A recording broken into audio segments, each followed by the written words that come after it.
آپ دیکھ رہے ہیں کریٹیوٹی ود کیپٹن نظام شمسی۔ ہماری کائنات 500 سے زیادہ شمسی نظام پر مشتمل ہے۔ کہا جاتا ہے کہ بگ بینگ کے بعد یہ سب ممکن ہوا جو کہ تقریباً 13.8 بلین سال پہلے ہوا تھا۔ ہمارا نظام شمسی ستارے، سورج اور کشش ثقل سے منسلک ہر چیز پر مشتمل ہے۔ سیارے مرکری، وینس، زمین، مریخ، مشتری، زحل، یورینس اور نیپچون، پلوٹو جیسے سیاروں اور ستاروں پر مشتمل ہے۔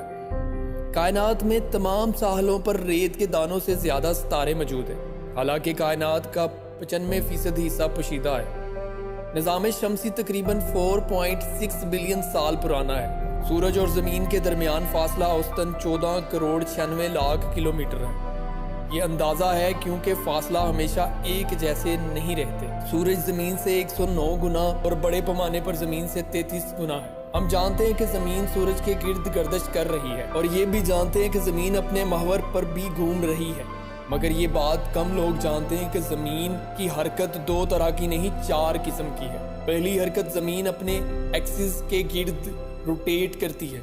یہ روٹیشن 24 گھنٹوں میں ایک بار مکمل ہوتی ہے۔ دوسری حرکت یہ سورج کے گرد چکر لگا رہی ہے، یہ 365 دنوں میں ایک بار مکمل ہوتی ہے۔ تیسری حرکت زمین لٹو کی طرح اپنے نارتھ پول کے گرد بھی ایک دائرہ بناتی ہے۔ یہ ایک دائرہ زمین 26,000 سال میں مکمل کرتی ہے۔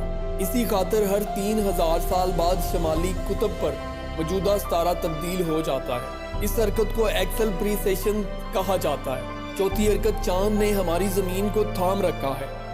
اگر یہ نہ ہوتا تو زمین اپنے ایکسس پر بہت زیادہ ڈولتی، جس وجہ سے زمین کا جھکاؤ بدلتا رہتا۔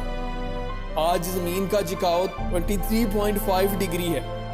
زمین 10 لاکھ سال میں ایک بار زیادہ سے زیادہ 24.5 ڈگری جھکاؤ تک جاتی ہے، پھر واپس پلٹ کر 22.1 ڈگری تک آ جاتی ہے، اور اس کے بعد دوبارہ 24.5 ڈگری پر واپس لوٹ جاتی ہے۔